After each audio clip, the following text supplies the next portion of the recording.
퇴직금 3억이면 됐지. 뭐가 걱정이야? 주변에서는 그렇게 말합니다. 통장에 3억 원이 찍혀 있으면 숫자만 놓고 보면 분명 적은 돈은 아니죠. 평생 직장 생활을 하며 모은 돈이고 한 번에 받아보면 꽤 든든해 보입니다. 그런데 막상 회사를 나와 집에 앉아 있으면 마음이 이상하게 불안합니다. 분명 큰 돈을 쥐었는데 왜 자꾸 가슴이 조여올까요? 은퇴를 준비할 때 우리는 목돈에 집중합니다. 몇 억이면 은퇴가 가능할지, 몇 살까지 일하면 얼마가 모일지 계산하죠. 그런데 막상 은퇴 후 삶은 총액이 아니라 흐름의 문제입니다. 매달 얼마가 들어오고 매달 얼마가 나가는지, 그리고 그 흐름이 얼마나 오래 유지될 수 있는지. 여기에서 많은 분들이 한 가지를 놓칩니다. 바로 고정적으로 빠져나가는 돈의 구조입니다. 건강보험료, 자녀 지원, 그리고 생활 고정 지출. 이 세 가지가 생각보다 큽니다. 1. 일 안 하는데 왜 이렇게 많이 나가요? 건강보험료의 함정. 직장에 다닐 때는 건강보험료를 회사와 반반 냈습니다. 월급에서 자동으로 빠져나가니 체감도 크지 않았죠.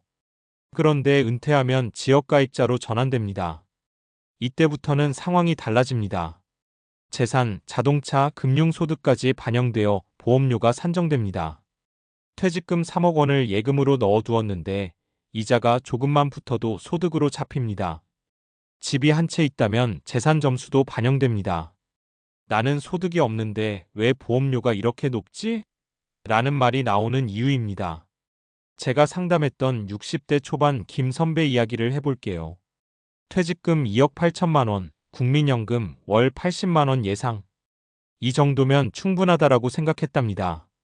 그런데 지역가입자로 전환되면서 건강보험료가 월 40만 원 가까이 나왔습니다. 자동차도 오래된 SUV 한 대였는데 그것까지 점수가 붙었죠. 국민연금 80만 원 중 절반이 건강보험료로 나가는 구조가 되니 갑자기 심리적으로 무너졌다고 합니다. 내가 평생 일했는데 왜 이렇게 쪼들려야 하지? 라는 생각이 들었다고요. 은퇴 설계에서 건강보험료는 단순한 세금이 아닙니다. 현금 흐름을 흔드는 핵심 변수입니다. 미리 계산하지 않으면 체감 충격이 큽니다. 이제 너희는 알아서 살아야지. 그 말이 안 되는 이유 자녀 지원. 많은 분들이 은퇴 후 가장 크게 흔들리는 지점이 바로 자녀 문제입니다. 대학까지만 해주면 끝이다. 결혼만 시켜주면 끝이다. 그런데 현실은 다르죠. 취업이 늦어지고 결혼이 늦어지고 전셋값은 높고 아이가 태어나면 육아 비용이 만만치 않습니다. 박 씨 부부 사례를 말씀드릴게요. 퇴직금 3억 2천만 원. 서울 외곽의 자가 아파트 한 채. 두 자녀 중 첫째는 취업 준비 중, 둘째는 대학생이었습니다. 3억이면 20년은 버틸 수 있지라고 계산했죠. 그런데 첫째가 취업이 늦어지면서 생활비 지원이 2년 더 이어졌습니다. 둘째는 유학을 가고 싶다고 했고 결국 일부 비용을 보태주었습니다. 몇 년 사이에 자녀 관련 지출로 7천만 원이 빠졌습니다. 그때부터 불안이 시작됐다고 합니다. 이 돈이 내 노후 자금인지 아이들 자금인지 모르겠다. 은퇴 후 가장 어려운 결정은 안 도와주는 것입니다. 부모 마음에 그게 쉽지 않죠. 하지만 은퇴 자금은 한번 줄어들면 다시 채우기 어렵습니다. 자녀 지원이 습관처럼 이어지면 3억은 순식간에 2억이 됩니다. 그리고 그때부터 불안은 기하급수적으로 커집니다. 3. 줄였다고 생각했는데 안 줄어든다. 고정지출의 착각. 이제 회사도 안 가니까 돈 쓸 일도 없지. 많은 분들이 이렇게 생각합니다. 그런데 실제로는 고정지출이 크게 줄지 않습니다. 관리비, 통신비, 보험료, 자동차 유지비, 경조사비, 각종 구독료, 종교 헌금, 부모님 용돈 생각보다 많습니다. 여기에 병원비가 조금씩 늘기 시작합니다. 이 씨 부부는 퇴직 전 월 450만 원을 썼습니다. 은퇴 후 300만 원이면 충분하다고 계획했죠. 그런데 실제로는 380만 원이 나갔습니다. 왜냐고요? 건강보험료 상승, 실손보험 및 각종 보험 유지, 자녀 결혼 축의금 및 경조사 증가, 병원 정기검진 및 약값. 결국 줄어든 것은 출퇴근 비용과 회식비뿐이었습니다. 생활의 기본 구조는 크게 달라지지 않았던 겁니다. 은퇴 설계에서 가장 큰 착각은 쓰는 돈은 자연스럽게 줄어들 것이다라는 기대입니다. 하지만 소비는 습관이고 생활 수준은 쉽게 낮아지지 않습니다. 그래서 왜 3억이 있어도 불안할까? 답은 단순합니다. 3억이라는 총액이 아니라 매달 빠져나가는 구조를 정확히 보지 않았기 때문입니다. 예를 들어보죠. 월 생활비 350만 원, 건강보험료 35만 원, 자녀 지원 평균 50만 원, 월 435만 원, 연간 약 5,200만 원입니다. 3억 원이면 단순 계산으로 6년이 채 안 됩니다. 물론 국민연금이 있고 일부 이자 소득도 있겠죠. 하지만 기대 수명이 85세, 90세까지 늘어난 시대의 610년은 너무 짧습니다. 그래서 사람은 본능적으로 압니다. 이 돈 생각보다 오래 못 가겠다는 것을요. 그 직감이 바로 불안의 정체입니다. 은퇴 후 진짜 준비해야 할 한 가지. 은퇴 준비의 핵심은 돈을 모으는 것이 아니라 현금 흐름을 설계하는 것입니다. 건강보험료를 포함한 실제 지출을 미리 계산해보기. 자녀 지원의 범위를 부부가 합의하기. 고정지출을 구조적으로 점검하고 줄일 수 있는 항목 찾기. 가능한 한 매달 들어오는 돈연금, 배당, 임대 등을 늘리기. 특히 자녀 지원은 일시적 도움과 지속적 생활비 보조를 구분해야 합니다. 은퇴자금은 다시 벌기 어렵다는 전제를 잊지 말아야 합니다. 마무리하며 퇴직금 3억이 적은 돈은 아닙니다. 하지만 그것이 평생을 보장해주는 숫자도 아닙니다. 은퇴는 숫자의 문제가 아니라 구조의 문제입니다. 그리고 마음의 문제이기도 합니다. 막연한 불안은 대부분 계산되지 않은 지출에서 옵니다. 한번 차분히 써보세요. 매달 정확히 얼마가 들어오고 얼마가 나가는지. 그 숫자를 직면하는 순간 불안은 조금 줄어듭니다. 그리고 그때부터가 진짜 은퇴 준비의 시작입니다. 혹시 지금 통장에 목돈이 있는데도 마음이 편치 않으신가요? 그렇다면 돈이 부족해서가 아니라 흐름이 보이지 않아서일지도 모릅니다. 은퇴 후 삶은 얼마를 가졌는가 보다 얼마나 오래 안정적으로 흐르게 할 수 있는가에 달려 있습니다. 그 불안을 줄이려면 우리는 무엇을 기준으로 설계해야 할까? 많은 분들이 여기서 또 한 번 실수합니다. 투자 수익률을 높이는 방법을 찾거나 부동산을 더 사야 하나 고민하거나 주식 종목을 바꾸는데 집중합니다. 하지만 은퇴 이후의 핵심은 수익률이 아니라 지속 가능성입니다. 그리고 이 지속 가능성을 설명해주는 과학적 개념이 몇 가지 있습니다. 1. 인간은 왜 은퇴 후 위험을 과소평가할까? 행동경제학의 관점. 행동경제학에서는 사람들이 미래의 위험을 체계적으로 왜곡한다고 말합니다. 우리는 평균 수명을 듣지만 실제로는 내가 오래 살 확률을 거의 계산하지 않습니다. 예를 들어 기대 수명이 85세라고 하면 많은 분들이 85세쯤이면 끝나겠지라고 생각합니다. 하지만 기대 수명은 평균입니다. 85세까지 사는 사람이 많다는 뜻이지 그때 모두 끝난다는 뜻이 아닙니다. 통계적으로 60세에 은퇴한 사람이 90세 이상 살 확률은 생각보다 높습니다. 이걸 장수 리스크 론제버티 리스크라고 부릅니다. 만약 30년을 살아야 하는데 자금이 15년치라면 후반 15년은 공포의 구간이 됩니다.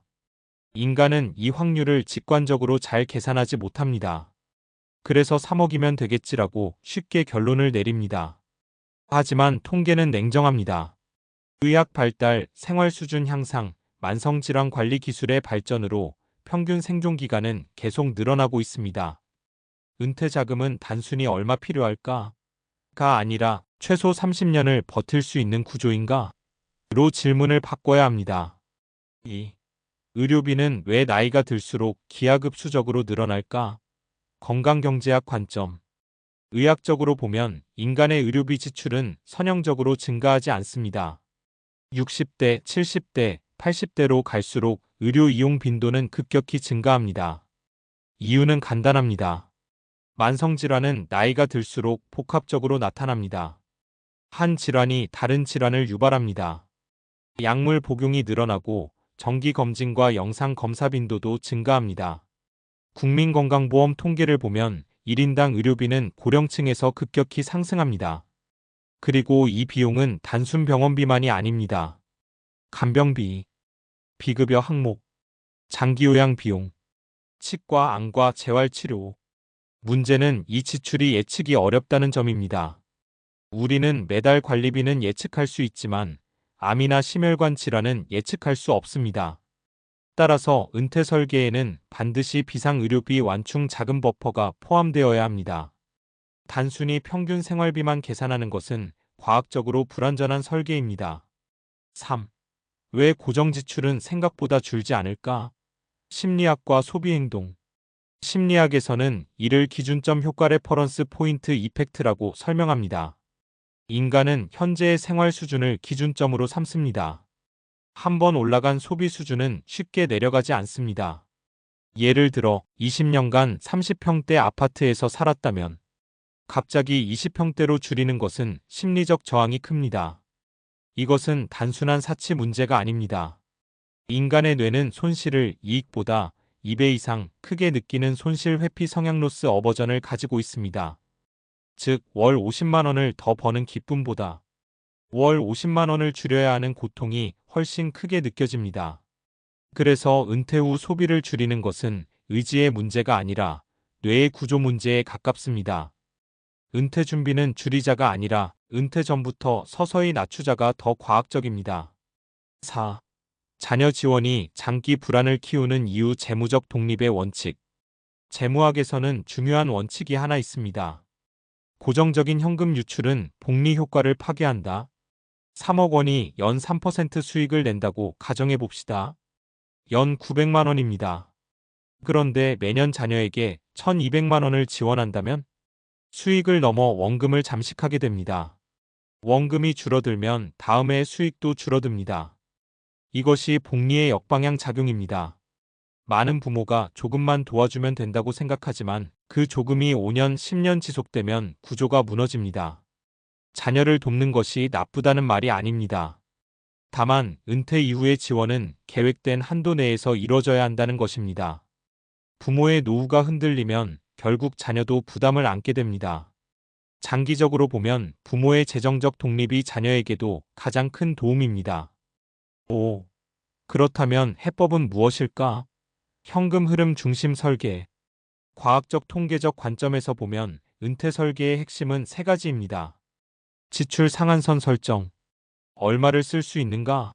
가 아니라 이 금액 이상은 쓰지 않는다는 기준을 정해야 합니다. 필수 지출과 선택 지출 구분. 건강보험료, 기본 생활비, 주거비. 이것은 생존비입니다. 여행, 취미, 자녀 추가 지원은 선택 지출입니다.